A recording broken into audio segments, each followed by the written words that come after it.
नमस्कार दोस्तों। आप अगर ऑप्शन में ट्रेड करते हो तो आप ऑप्शन का प्रीमियम बाइंग या सेलिंग करते हो। आप अगर ऑप्शन बाई करते हो तो आप in the money, at the money या out of the money option में आप ट्रेड लेते होंगे। आप देखे होंगे out of the money option expiry के दिन सब जीरो हो जाते हैं, सिर्फ इन द मनी ऑप्शन के वैल्यू ही रह जाता है, बाकी एट द मनी और out of the money option सब जीरो हो जाते हैं। आप जानते हो वो क्यों जीरो हो जाते हैं? चलो आज जान लेते हैं। जानने से पहले आप अगर इस चैनल पे नए हो तो वीडियो को लाइक कर दीजिए और चैनल को सब्सक्राइब कर लीजिए। ऑप्शन प्रीमियम के अंदर दो तरह के वैल्यू है, एक इंट्रिंसिक वैल्यू और एक टाइम वैल्यू, और इसे एक्सट्रिंसिक वैल्यू भी कहा जाता है। टाइम वैल्यू को जो उस प्रीमियम का ओरिजिनल वैल्यू है उसे इंट्रिंसिक वैल्यू कहते हैं। एक प्रीमियम के अंदर जो ओरिजिनल वैल्यू को छोड़ के बाकी जो वैल्यू रहता है, जो एक्सपायरी डेट तक वो वैल्यू धीरे धीरे मेल्ट हो जाएगा, उसे हम टाइम वैल्यू कहते हैं।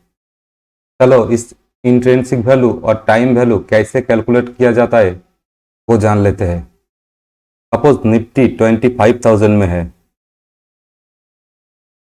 और नीचे है 24,950, 24,900 और ऊपर है 25,050, 25,100। निफ्टी अभी है यहाँ पर।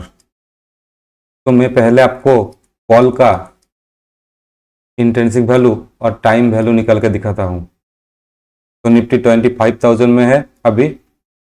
कॉल का ये है एटीएम और ये है आईटीएम और ये भी है आईटीएम और ये दो स्ट्राइक प्राइस ओटीएम है। 25,000 है एट द मनी, 25,050 और 25,100 है आउट ऑफ द मनी, 24,950 है इन द मनी और 24,900 है इन द मनी। निफ्टी 25,000 में है और 25,000 एट द मनी का अभी प्रीमियम है 40, 24,950 का प्रीमियम है 75 और 24,900 का प्रीमियम है 130। 25,050 का प्रीमियम है 30 और इसका है 25। आप अगर 24,900 निफ्टी का इन द मनी बाई करते हो तो आपको प्रीमियम देना पड़ेगा 130 रुपीज़। मान लो आपने ये बाई किया तो आपने दिया 130। तो इंट्रिंसिक वैल्यू निकलते कैसे है? जो अभी मार्केट चल रहा है और आप जिस आईटीएम से ट्रेड लिया, मार्केट से आप उस आईटीएम को माइनस कर दो, आपका इंट्रिंसिक वैल्यू निकल जाएगा। तो निफ्टी 25,000 में चल रहा था और आपने कॉल खरीदा 24,900।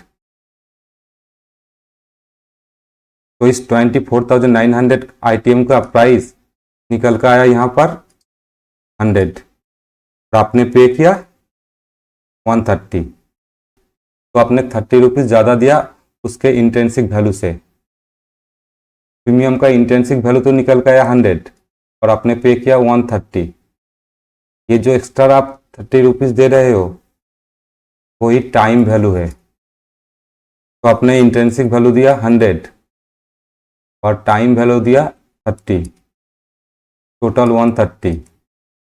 आपका ये इंट्रिंसिक वैल्यू तो ओरिजिनल प्राइस है, लेकिन ये 30 रुपीज़ आपने टाइम वैल्यू के लिए दिया, जो एक्सपायरी डे तक धीरे धीरे मेल्ट हो जाएगा। अगर निफ्टी 25,000 में ही एक्सपायर कर जाता है तो आपका सिर्फ ये 100 जो इंट्रिंसिक वैल्यू है वही रह जाएगा।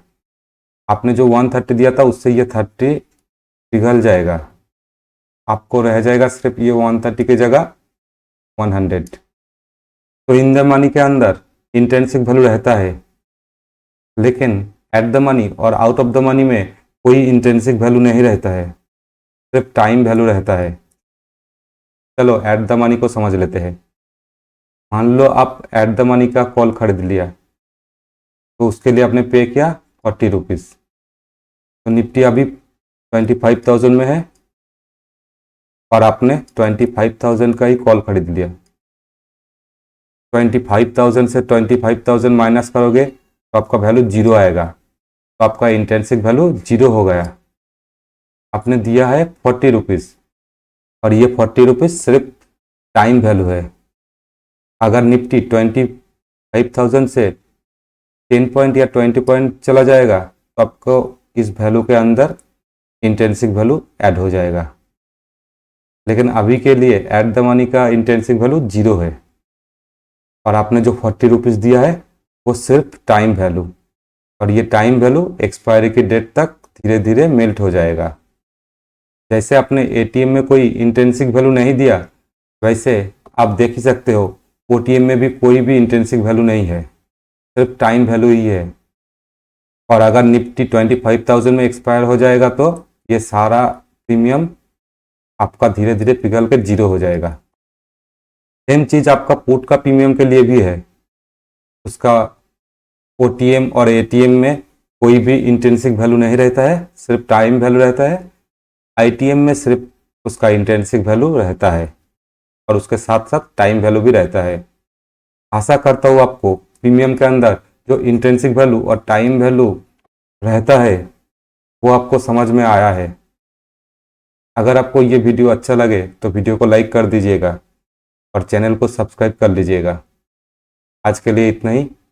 Thank you.